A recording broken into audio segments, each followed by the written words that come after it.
اعوذ باللہ من الشیطان الرجیم، بسم اللہ الرحمن الرحیم۔ صبح ناشتے میں نہار منہ قرآن کی یہ خفیہ آیت پڑھو، جسم کے ریشے ریشے سے ہر بیماری کا خاتمہ ہو جائے گا، موت کے علاوہ ہر بیماری سے فوری شفا انشاءاللہ نصیب ہوگی۔ بھائیوں اور بہنوں، جسمانی بیماریوں کا شافی علاج آج جان لیجئے۔ اس بیان میں مقدس کتاب قرآن مجید کی ایک آسان سی اور مشہور و معروف آیت کا عمل آپ کو بتا رہا ہوں۔ صبح اٹھ کر خالی پیٹ آپ نے اس عمل کو کرنا ہے۔ اللہ نے چاہا تو اس عمل سے جسم کی ہر بیماری ختم ہو جائے گی، چاہے وہ بیماری چھوٹی سے چھوٹی ہو یا بڑی سے بڑی ہو۔ یعنی آپ کو جسم کی اندرونی یا بیرونی بیماری کا قرآن پاک سے آزمایا ہوا روحانی علاج بتا رہا ہوں۔ بھائی اور بہنوں، اگر آپ بیماری کا علاج کروا کر تھک چکے ہیں اور وہ بیماری ختم ہونے کا نام نہیں لے رہی، تو صبح خالی پیٹ بس آپ نے یہ قدرتی عمل کرنا ہے۔ یہ عمل مریض خود پڑھ سکتا ہے تو خود پڑھے، اور اگر خود اس آیت کی تلاوت نہیں کر سکتا تو گھر کا کوئی اور فرد اس آیت کو پڑھ کر مریض پر دم کر دے یا پانی پر دم کر کے مریض کو پلا دے۔ انشاءاللہ اس عمل کی برکت سے جسم کے باہر کی ہر بیماری اور جسم کے اندر کی تمام بیماریاں ختم ہو جائیں گی۔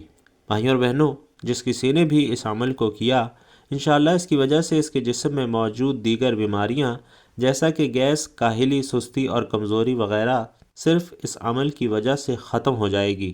دل کے امراض کا شافی علاج اس عمل میں اللہ نے رکھ دیا ہے۔ مصائب و آلام اور رنج و غم سے مکمل نجات کے لیے بھی آپ اس عمل کو آزما سکتے ہیں۔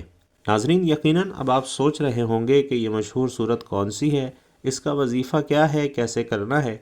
تو ناظرین، یہاں آپ کو یہ بھی بتا دوں کہ اس عمل سے لوگوں نے کیا کچھ پایا۔ ایک بھائی کا کہنا تھا کہ اس عمل کو اگر صبح کے وقت کر لیا جائے تو پریشانی، بیماری اور ٹینشن وغیرہ ختم ہو جاتی ہے، رزق کی فراوانی ہوتی ہے۔ بلکہ بھائی کا یہ بھی کہنا تھا کہ اس چھوٹے سے وظیفے سے ہر مسئلہ حل ہو جاتا ہے۔ اس عمل کو پڑھتے ہوئے 6 سے 7 ماہ ہوئے ہیں اور صبح کے وقت پڑھنے سے میری زندگی میں بہت سی مثبت تبدیلیاں آئی ہیں۔ اس عمل کی برکت سے میری 20 سال کی بیماری 5 دنوں میں ختم ہوئی ہے۔ میری ایک بیماری تقریباً 20 سال سے چل رہی تھی، جس سے میں بہت تنگ آیا ہوا تھا۔ ہر قسم کی انگریزی ادویات کا استعمال کیا مگر وقتی آرام آ جاتا۔ ہر آدمی کے ساتھ ایک بیماری کا ذکر کرتا تھا۔ ایک دن میرا ایک دوست جو حافظ قرآن ہے، جس کا نام حافظ حسن ہے، اس نے مجھے آپ کا یہ بتایا ہوا عمل بتایا۔ میں بہت شکر گزار ہوں کہ اس وظیفے کی برکت سے میری 20 سال کی بیماری ختم ہوئی اور آپ کی زندگی میں اللہ پاک خوشیاں ڈالے۔ میری اہلیہ آج بھی جولیاں اٹھا اٹھا کر آپ کو دعائیں دیتی ہیں۔ تو ناظرین، وظیفہ نوٹ کر لیں کہ آج کا یہ خاص عمل قرآن مجید کی عظیم سورہ مبارکہ سورۃ الفاتحہ کا وظیفہ ہے۔ آپ نے اس وظیفے میں سورۃ الفاتحہ کو پڑھنا ہے۔ کب پڑھنا ہے، کیسے پڑھنا ہے اور کتنی مرتبہ پڑھنا ہے، یہ اب آپ کو بتا رہا ہوں۔ یاد رکھیے کہ قرآن کریم ہر بیماری کے لیے نسخہ شفا ہے۔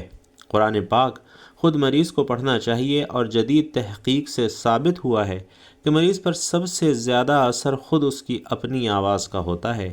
اللہ تعالیٰ نے قرآن پاک کی آیتوں میں ایسی شفا رکھی ہے کہ کوئی بھی مریض قرآن پاک کی تلاوت کرتا ہے تو صحت یاب ہو جاتا ہے۔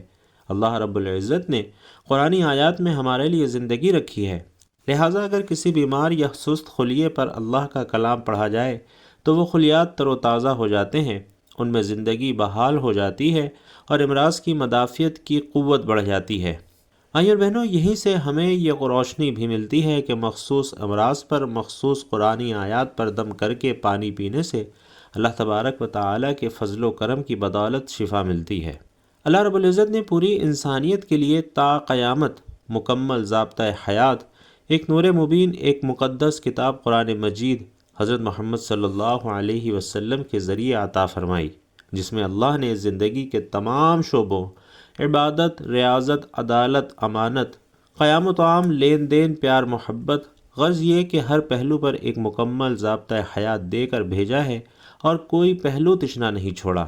قرآن پاک ہی ایک مکمل ضابطۂ حیات ہے، اور قرآن مجید ہی ایک ایسی کتاب ہے جو نہ صرف ہدایت کا ذریعہ ہے بلکہ شفا کا بھی بہترین ذریعہ ہے۔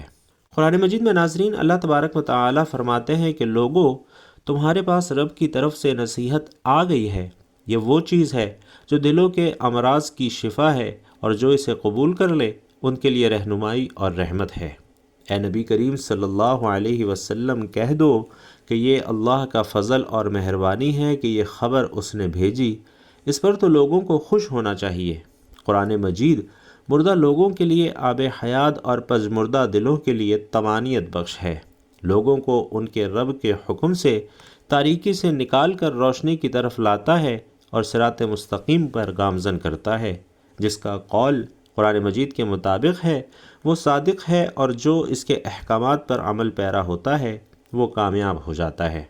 صحابہ کرام رضوان اللہ تعالی علیہم اجمعین کا ترہ امتیاز تھا کہ وہ دنیا میں ایسے زندگی بسر کرتے تھے گویا کہ جیتا جاگتا قرآن ہو۔ وہ قرآنی آیات میں غور و فکر کرتے اور حقیقی معنوں میں اس کی تلاوت کرتے تھے، اس کے مطابق اپنی زندگی بسر کرتے تھے اور اسی کی طرف دعوت دیتے تھے۔ عذاب کی آیتوں سے ان کے دل دہل جاتے تھے اور رحمت کی آیتوں سے ان کے دل روشن اور معمور ہو جاتے تھے۔ صحابہ کرام قدم قدم پر قرآن مجید سے ہدایت حاصل کرتے تھے، اس لیے وہ دنیا میں عزت سے مشرف ہوئے اور دنیا کی سعادت کے حقدار بنے، بلند درجات پر فائز ہوئے اور دونوں جہانوں کی کامیابیوں سے سرفراز ہوئے۔ قرآن مجید میں اللہ رب العزت فرماتے ہیں کہ یقیناً یہ قرآن وہ راستہ دکھاتا ہے جو بہت ہی سیدھا ہے، اور ایمان والوں کو جو نیک اعمال کرتے ہیں اس بات کی خوشخبری دیتا ہے کہ ان کے لیے بہت بڑا اجر ہے۔ حضرت عبداللہ بن مسعود رضی اللہ تعالیٰ عنہ سے روایت ہے کہ حضور صلی اللہ علیہ وسلم نے فرمایا کہ جس نے قرآن مجید سے ایک حرف پڑھا اس کے لیے ایک نیکی ہے، اور ایک نیکی 10 نیکیوں کے برابر ہے، اور میں یہ نہیں کہتا کہ الف لام میم ایک حرف ہے، بلکہ الف ایک حرف، لام ایک حرف اور میم ایک حرف ہے۔ حضور نبی کریم صلی اللہ علیہ وسلم کا فرمان عالی شان ہے کہ صاحب قرآن سے کہا جائے گا کہ قرآن پڑھتے جاؤ اور درجات پر چڑھتے جاؤ، اور اس ترتیل سے پڑھو جس طرح دنیا میں پڑھا کرتے تھے، بے شک تمہارا مقام وہاں ہوگا جہاں پر تمہارا پڑھنا ختم ہو جائے گا۔ ناظرین، اللہ رب العزت ایک ہے، روز ازل سے ایک ہے اور تا ابد ایک رہے گا۔ سچائی ایک حقیقت ہے، ازل سے ابد تک رہے گی۔ جھوٹ ایک لعنت ہے، ازل سے ابد تک رہے گا۔ انسان کی قدر و قیمت ازل سے ابد تک مسلم رہے گی، اور اس طرح انسانیت سے متعلق ہر شعبہ زندگی کے لازوال اصول ازل سے ہیں اور ابد تک رہیں گے، اور انہی اصولوں کا امین قرآن پاک ہے۔ اس لیے اس میں بیان کردہ ابد تک ہی حقیقت رہیں گے، نہ ان میں ترمیم کی ضرورت ہے نہ اضافے کی ضرورت ہے۔ اس مکمل قانون کو لے کر آنے والے حامل وحی النبی حضرت محمد صلی اللہ علیہ وسلم ہیں۔ ان کی ذات گرامی بھی اسی طرح تابد ایک ہی رہے گی، اور اس کو سمجھنے اور پرکھنے اور اس کو حرز جاں بنانے کا جو انداز آپ نے سکھا دیا ابد تک وہی رہے گا۔ قرآن پاک کے بعد کوئی کتاب یہ مقام نہیں لے سکتی۔ حضور صلی اللہ علیہ وسلم کی صداقت و نبوت اور لازوال نبوت بھی قرآن پاک کے مکمل ضابطۂ حیات ہونے کی دلیل ہے۔ قرآن کریم فوز و فلاح کا دائمی منشور اور رشد و ہدایت کا مثالی سرچشمہ ہے، جس میں ایک طرف حقوق اللہ کی پاسداری ہے تو دوسری طرف حقوق العباد کی ادائیگی کا پیغام ہے۔ گویا یہ قرآن ہماری روحانی اور جسمانی تسکین اور شفا کا باعث ہے۔ اس میں پورا نظام حیات عطا کیا گیا ہے، جس پر عمل پیرا ہو کر انسان اپنا کھویا ہوا وقار اور گمشدہ متاع عزیز یعنی جنت بھی حاصل کر سکتا ہے۔ قرآن راہ نجات اور ہمارے تمام دکھوں کا مداوع ہے۔ چنانچہ قرآن کریم میں فرمایا گیا کہ ہم قرآن کے ذریعے وہ چیز نازل کرتے ہیں جو مومنوں کے لیے شفا اور رحمت ہے۔ اللہ خالق و مالک نے قرآن کا مقصد بیان کرتے ہوئے ارشاد فرمایا کہ وہی تو ہے جس نے ان پڑھوں میں انہی میں سے محمد صلی اللہ علیہ وسلم کو پیغمبر بنا کر بھیجا، جو ان کے سامنے اس کی آیتیں پڑھتے اور انہیں پاک کرتے اور اللہ پاک کی کتاب اور دانائی سکھاتے ہیں، اور اس سے پہلے تو یہ لوگ سری گمراہی میں تھے۔ دوسرے مقام پر یوں فرمایا کہ وہ اللہ تعالیٰ بہت برکت والا ہے جس نے قرآن مجید کو اپنے بندے محمد پر نازل فرمایا تاکہ وہ سب لوگوں کے لیے آگاہ کرنے والا ہو جائے۔ اسی اللہ کی حکومت اور سلطنت ہے، آسمانوں اور زمین کی، اور اس نے کوئی اولاد نہیں بنائی اور نہ کوئی اس کی سلطنت میں شریک ہے۔ اس اللہ نے ہر چیز کو پیدا کیا اور مناسب اندازے پر رکھا۔ اسی طرح ایک مقام پر قرآن کی عظمت کا یوں بھی اظہار کیا گیا کہ ہم اتاروں کی منزلوں کی قسم، اگر تم سمجھو تو یہ بڑی قسم ہے کہ یہ بڑے رتبے کا قرآن ہے جو کتاب محفوظ میں لکھا ہوا ہے، اسے وہی ہاتھ لگاتے ہیں جو پاک ہیں، پروردگار عالم کی طرف سے اتارا گیا ہے۔ کیا تم اس کلام سے انکار کرتے ہو اور اپنا وظیفہ یہ بناتے ہو کہ اسے جھٹلاتے ہو؟ ناظرین، ان آیات قرآنی سے معلوم ہوتا ہے کہ قرآن کا مقصد انسانیت کے عقائد اور اعمال اور اخلاق کی تطہیر کر کے رب کے پسندیدہ بندے بنا کر اس کے اصلی مقام جنت اور رضائے الہی کی شاہراہ مستقیم پر گامزن کروانا ہے، تاکہ انسانیت اپنا کھویا ہوا مقام دوبارہ حاصل کرے جو اس کی شامت اعمال کی بنا اس کے ہاتھوں سے جاتا جا رہا ہے۔ یہ قرآن مجید اتنی عظمتوں اور رفتوں کا حامل ہے کہ اگر ایمان کے جذبے کے ساتھ محض اس کی تلاوت کر لی جائے تو وہ بھی مومن کے لیے انتہائی اجر و ثواب کا باعث ہے۔ قرآن مجید سے تعلق استوار اور مضبوط سے مضبوط تر رکھنا مومن کا شعار ہے۔ یہ نازل ہی اس لیے ہوا ہے کہ ہم اپنا تزکیہ کر لیں اور اپنے مربی اور آقا پالنہار اللہ رب العالمین کے پسندیدہ بندے بن جائیں۔ بھائیوں اور بہنوں، یہ قرآن ہرگز معمولی نہیں کہ ہم اسے محض ایک کتاب سمجھیں، بلکہ اس میں ہمارے لیے دنیا اور آخرت کی کامرانیوں کا مکمل لاہ عمل موجود ہے۔ اس کے علاوہ قرآن دلوں کا زنگ دور کر کے صاف شفاف بناتا ہے۔ سرور کائنات صلی اللہ علیہ وسلم کا ارشاد عالی ہے کہ دلوں کو زنگ لگ جاتا ہے جس طرح لوہے کو پانی لگ جانے سے زنگ لگ جاتا ہے۔ صحابہ نے عرض کیا کہ یا رسول اللہ، انہیں کس طرح صاف کیا جائے؟ تو آپ صلی اللہ علیہ وسلم نے فرمایا کہ موت کو زیادہ یاد کیا کرو اور قرآن مجید کو کثرت سے پڑھا کرو۔ اسی طرح دوسرے مقام پر فرمایا کہ جو اپنے رب سے کلام کرنا چاہے تو اسے چاہیے کہ قرآن مجید پڑھے۔ ناظرین، یہ بات پورے وثوق سے کہی جا سکتی ہے کہ قرآن پاک میں تمام امراض کے لیے شفا ہے۔ یہ امراض ذہنی ہوں یا جسمانی ہوں یا جادو ٹونے وغیرہ کا نتیجہ ہوں، اور شفا کے لیے ضروری ہے کہ مریض کا پختہ عقیدہ بھی یہی ہو کہ قرآنی آیات کو پڑھ کر پھونکنے سے اس مرض سے نجات مل جائے گی۔ اللہ تعالیٰ نے قرآن پاک کی ہر آیت میں مرض پر شفا رکھی ہے جسے پڑھ کر پھونکنے سے مرض چلا جاتا ہے۔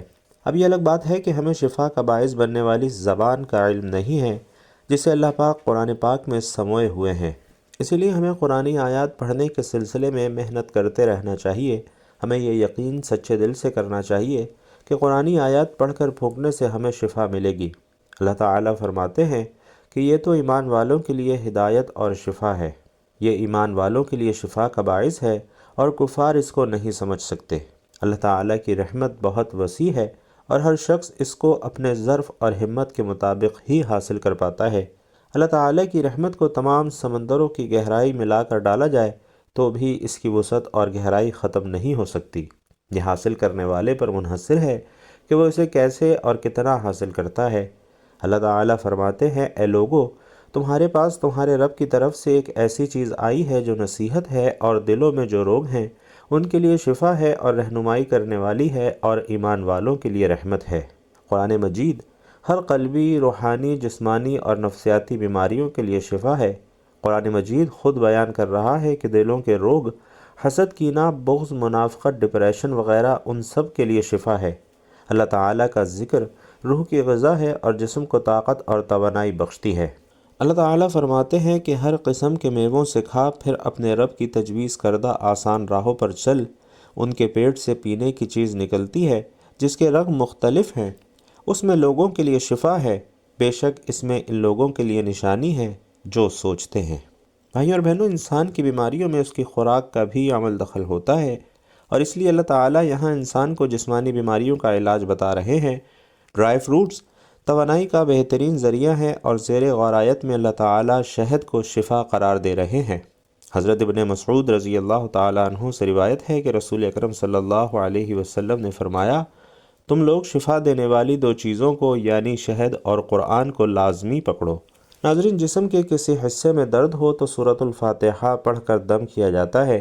اسی طرح سورۃ البقرہ جادو اور نظر بد کے آثار کم کرتی ہے، اور معوذتین سے دم کرنا بھی حدیث سے ثابت ہے۔ حضرت عائشہ رضی اللہ تعالی عنہا فرماتی ہیں کہ نبی اکرم صلی اللہ علیہ وسلم نے جس مرض میں وفات پائی اس میں اپنے اوپر معوذتین پڑھ کر دم کرتے تھے، اور جب آپ صلی اللہ علیہ وسلم کو زیادہ تکلیف ہوتی تو میں اس کو پڑھ کر دم کرتی اور آپ صلی اللہ علیہ وسلم کے دست مبارک کو برکت کے لیے آپ صلی اللہ علیہ وسلم کے جسم مبارک پر پھیرتی۔ اسی طرح حضرت امام بطال رحمۃ اللہ علیہ معوذتین کے بارے میں فرماتے ہیں کہ اللہ تعالیٰ نے ان میں ایک ایسا راز رکھا ہوا ہے جو ان کے علاوہ کسی اور صورت میں نہیں ہے، کیونکہ یہ جامع دعائیں ہیں جن میں ساری بری چیزوں سے پناہ مانگی گئی ہے۔ سحر، حسد، شیطان کے شر اور اس کے وسوسے سے اور اس کے علاوہ دوسری چیزوں سے حفاظت کے لیے معوذتین سے بہتر کوئی نسخہ نہیں ہے، اور یہی وجہ ہے کہ آپ صلی اللہ علیہ وسلم اسی پر اکتفا کرتے ہیں۔ بھائیوں اور بہنوں، ہمیں معلوم ہونا چاہیے کہ قرآن پاک خود مریض کو پڑھنا چاہیے، اور جدید ترین تحقیق سے ثابت ہے کہ مریض پر سب سے زیادہ اثر خود اس کی اپنی آواز کا ہوتا ہے۔ کسی بھی انسان کی آواز کے مقابلے میں خود مریض کی آواز اس کے بیمار خلیوں پر زیادہ اثر ڈالتی ہے۔ تو مریضوں کو ہمارا یہی مشورہ ہے کہ وہ اپنے مرض سے متعلقہ صورت کا عمل خود پڑھ کر اپنے اوپر پھونکیں، اور سورۃ الفاتحہ کے وظیفے کا طریقہ یہ ہے کہ صبح اٹھتے ساتھ ہی، یعنی جب آپ نماز کے لیے اٹھیں تو پہلے وضو کریں، نماز پڑھیں اور اس کے بعد یہ وظیفہ کریں۔ اگر نماز کا وقت زیادہ پڑا ہو تو آپ اس وظیفے کو پہلے کر کے بعد میں بھی نماز پڑھ سکتے ہیں۔ آپ نے سورۃ الفاتحہ کو اس طرح سے پڑھنا ہے کہ جب آپ سورۃ الفاتحہ کو 9 بار مکمل پڑھ لیں تو آپ نے اللہ رب العزت کا مبارک نام یا رحمن یا اللہ 9 مرتبہ پڑھنا ہے، اور پھر اس کے بعد دوبارہ سورۃ الفاتحہ 9 مرتبہ پڑھنی ہے، اور ساتھ ہی یا رحمن یا اللہ 9 مرتبہ پھر پڑھنا ہے۔ تیسری مرتبہ سورۃ الفاتحہ کو 9 بار پھر پڑھنا ہے، یعنی کہ سورۃ الفاتحہ 27 مرتبہ پڑھی گئی، اور آپ نے 27 مرتبہ ہی اللہ تبارک و تعالی کے مبارک نام یا رحمن یا اللہ کو بھی پڑھنا ہے، اور اس کو پانی پر دم کر دینا ہے۔ اگر مریض نے اپنے لیے عمل کیا ہے تو خود اس پانی کو پی لے، اور اگر کسی نے مریض کے لیے دم کیا ہے تو اس مریض کو پلا دے۔ انشاءاللہ مریض کو ہر بیماری سے اللہ تعالی شفا عطا فرمائے گا۔ ناظرین، قرآن حکیم کے ایک ایک حرف میں شفا ہے۔ جو مسلمان روزانہ آیات قرآنی کی تلاوت کرتے ہیں اور باوضو رہتے ہیں، اللہ کریم ان کے لیے کشادگی پیدا کرتے ہیں۔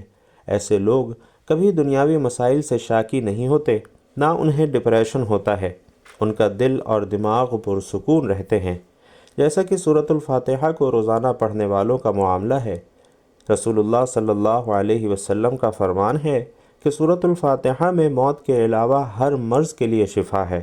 تو آقائے دو جہاں صلی اللہ علیہ وسلم کا فرمان اس کی ضمانت دیتا ہے کہ سورۃ الفاتحہ پڑھتے رہنے والوں پر آسانیاں پیدا ہوتی ہیں۔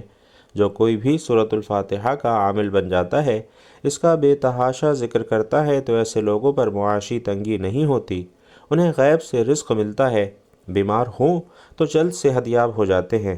اگر کسی مریض کی تیمارداری کے دوران اس کی شفا کے لیے اس کا ہاتھ پکڑ کر 7 بار سورۃ الفاتحہ باوضو ہو کر پڑھی جائے تو وہ مریض جلد صحت یاب ہو جاتا ہے۔